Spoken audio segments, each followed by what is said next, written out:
আসসালামু আলাইকুম।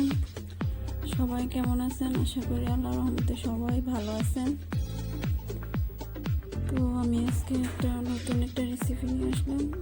আমার আজকের রেসিপিটা হলো পাঁচমিশালি শাক আলু দিয়ে শুটকির একটি তরকারি। তো আমি প্রথমে শুটকিটাকে ভালো করে ধুয়ে নিলাম, আলুটাকে ধুয়ে নিলাম, কেটে শাকটাকে ধুয়ে নিলাম। এখন কড়াইতে তেল দিয়ে দিলাম। তেলটা গরম হয়ে যাওয়ার পরে শুটকিটা দিয়ে দিলাম। শুটকিটাকে ভালো করে ভেজে নিব।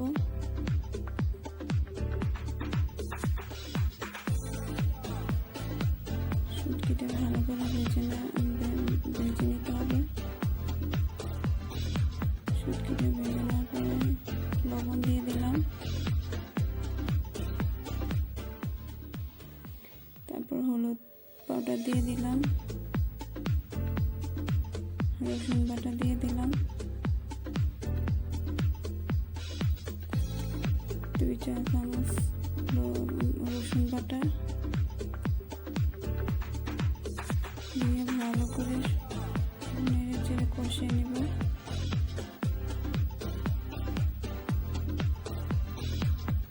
ভালো করে ভেজে নেওয়ার পরে জিরা বাটা দিয়ে দিলাম।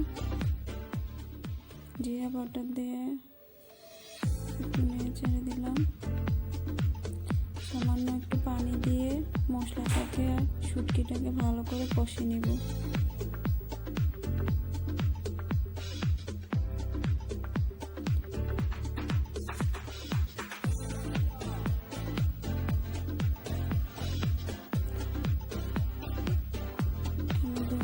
ফালি করা কাঁচামরিচ দিয়ে দিলাম,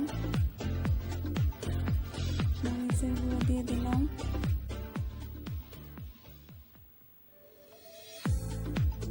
আমি একটু তরকারিটা একটু ঝাল ঝাল করে করবো, তাই আমি একটু মরিচের গুঁড়ো একটু পরিমাণ বেশি দিছি। ভালো করে কষিয়ে আনার হলে আলুটা দিয়ে দেব। শুটকিটা কষানো হয়ে গেলে আলুটা দিয়ে আবার একটু কষিয়ে নেব।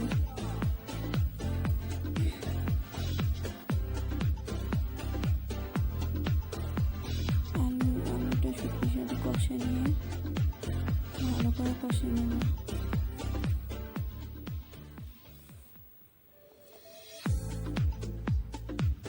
আলু আর শুটকিটা ভালো করে কষানো হয়ে গেলে আমি শাকটা দিয়ে দেব।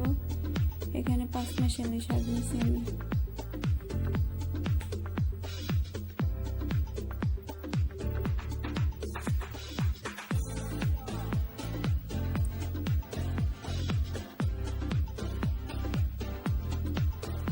খুব সাধারণ একটা রান্না আমি আপনাদের সাথে শেয়ার করলাম।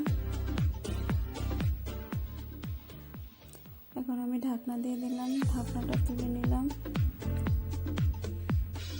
আবার শাকটাকে একটু নেড়ে চেড়ে দিব।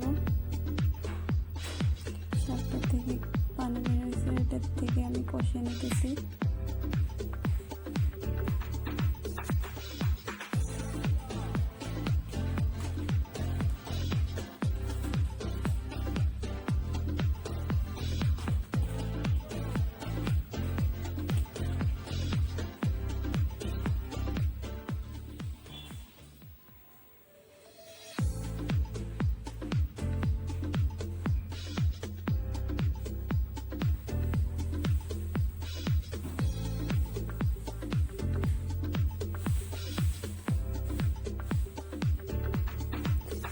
ভালো করে কষানো হয়ে গেল, আমি এখন একটু ঝোল দিয়ে দেব।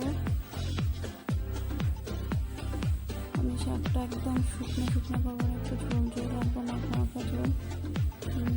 পরিমাণ মতো পানি দিয়ে দিলাম।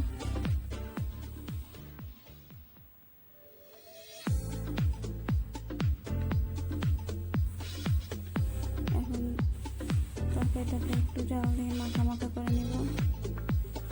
ঢাকনা দিয়ে দেব। ঢাকনা তুলে নিয়ে আবার একটু নেড়ে চেড়ে দিব।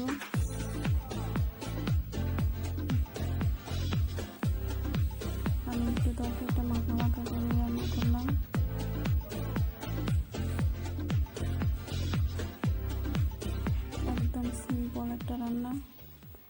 বাটিতে আমি ঢেলে নিলাম তরকারিটা। তো বন্ধুরা, কেমন হয়েছে আমার তরকারিটি জানাবেন, আর আমার চ্যানেলটাকে লাইক, কমেন্ট, শেয়ার করবেন, সাবস্ক্রাইব করবেন। আমি যেন